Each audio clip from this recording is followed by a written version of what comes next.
SL. ಭೈರಪ್ಪನವರು ಅವರ ನಿಧನದಿಂದ ಸಾರಸ್ವತ ಲೋಕ ಭಾಳ ಬಡವಾಗಿದೆ.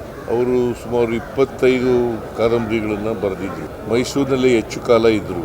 ಓದಿದ್ದು ಮೈಸೂರಿನಲ್ಲೇ, ಹೈಸ್ಕೂಲಿಂದ MA ವರೆಗೆ ಮೈಸೂರಿನಲ್ಲೇ ಅವರು ವಿದ್ಯಾಭ್ಯಾಸ ಮಾಡಿರ್ತಕ್ಕಂಥದ್ದು. ಸೊ ಮೈಸೂರು ಅವರ ಕರ್ಮಸ್ಥಳ. ಅವರ ಕಾದಂಬರಿಗಳು 40 ಭಾಷೆಗಳಿಗೆ ತರ್ಜುಮೆಯಾಗಿದ್ದಾವೆ. ಬಹುಶಃ ಇಷ್ಟೊಂದು ಭಾಷೆಗಳಿಗೆ ತರ್ಜುಮೆ ಆಗಿರ್ತಕ್ಕಂಥ ಕಾದಂಬರಿಕಾರರು ಬಹುಶಃ ಭೈರಪ್ಪನವರು ಒಬ್ಬರೇ ಅಂತ ಅನಿಸುತ್ತೆ ನನಗೆ.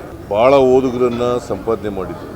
ಬೇರೆ ಭಾಷೆನಲ್ಲೂ ಸಂಪಾದನೆ ಮಾಡಿದರು, ಕನ್ನಡ ಭಾಷೆನಲ್ಲೂ ಕೂಡ ಸಂಪಾದನೆ. ಅವರು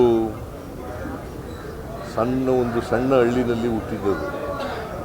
ಭಾಳ ಕಷ್ಟಪಟ್ಟು ಮೇಲಕ್ಕೆ ಬಂದಿದ್ದರು. ಅವರ ಸಬ್ಜೆಕ್ಟು ಫಿಲಾಸಫಿ. ಆದರೆ ಸಾಹಿತ್ಯ ಕ್ಷೇತ್ರದಲ್ಲಿ ಭಾಳಷ್ಟು ಖುಷಿ ಮಾಡಿದರು. ಭಾಳ ಆಶ್ಚರ್ಯ ಏನಪ್ಪ ಅಂತಂದರೆ, ಬೋಧನೆ ಮಾಡ್ತಾ ಸಾಹಿತ್ಯ ಕೃಷಿನೂ ಕೂಡ ಮಾಡ್ತಾಯಿತ್ತು. ಸಾಮಾನ್ಯವಾಗಿ ಎರಡೂ ಕೆಲಸ ಮಾಡೋದು ಕಷ್ಟದ ಕೆಲಸ. ಅಂಥದ್ರಲ್ಲಿ ಎರಡೂ ಕ್ಷೇತ್ರದಲ್ಲಿ ತಮ್ಮನ್ನು ತೊಡಗಿಸ್ಕೊಂಡ್ರೂ ಕೂಡ ಸಾಹಿತ್ಯ ಕ್ಷೇತ್ರದಲ್ಲಿ ಆಸಕ್ತಿ ಇತ್ತು ಅವರಿಗೆ. ಅವರು ಅದಕ್ಕೆ ಕಾದಂಬರಿಗಳನ್ನ ಬರೆಯೋದು ನನ್ನ ಆತ್ಮತೃಪ್ತಿಗೆ ಅಂತ ಹೇಳ್ತಾ ಇದ್ದರು. ಅವರ ಕಾದಂಬರಿಗಳು ಜಗತ್ಪ್ರಸಿದ್ಧವಾಗಿರ್ತಕ್ಕಂಥ ಕಾದಂಬರಿಗಳನ್ನು ತಯಾರು ಮಾಡಿದರು. ನಾನು ಎಲ್ಲ ಕಾದಂಬರಿಗಳನ್ನೂ ಓದೋಕ್ಕಾಗಿಲ್ಲ, ಕೆಲವು ಕಾದಂಬರಿಗಳನ್ನು ಮಾತ್ರ ಓದಿದ್ದೀನಿ. ಅವರ ಬದುಕು ಇದೆಯಲ್ಲ, ಆ ಬದುಕಿನ ಅನುಭವದ ಮೇಲೆ ಕಾದಂಬರಿಗಳನ್ನು ಬರೆದರು.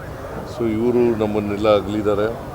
ಅವರ ಧರ್ಮಪತ್ನಿ ಇನ್ನೂ ಕೂಡ ಬದುಕಿದ್ದಾರೆ. ಅವ್ರ ಮಕ್ಕಳು ಕೂಡ ಇದ್ದಾರೆ.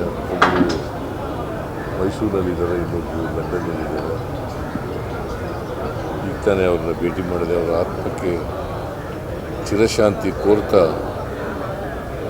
ಅವರ ಧರ್ಮಪತ್ನಿಗೆ ಮತ್ತು ಅವ್ರ ಮಕ್ಕಳಿಗೆ, ಅವರ ಅಭಿಮಾನಿಗಳಿಗೆ, ಅವರ ಸ್ನೇಹಿತರಿಗೆ ಅವರ ಸಾವಿನ ದುಃಖವನ್ನು ಭರಿಸಲಿ ಅಂತೇಳಿ ನಾನು